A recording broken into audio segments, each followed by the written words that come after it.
আজ যশোর ঝিউরগাছা হাজের আলী এলাকায় ঘটে যায় এক ভয়াবহ সড়ক দুর্ঘটনা। প্রত্যক্ষদর্শীরা জানিয়েছেন, পিছন থেকে একটি ট্রাক এসে হঠাৎ ধাক্কা দেয় এবং সাথে সাথে দ্রুত পালিয়ে যায়।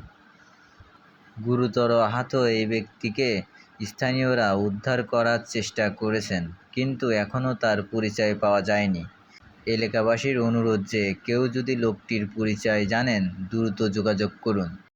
লোকটিকে উদ্ধার করে যশোর ঝিউরগাছা হসপিটালে ভর্তি করা হয়েছে।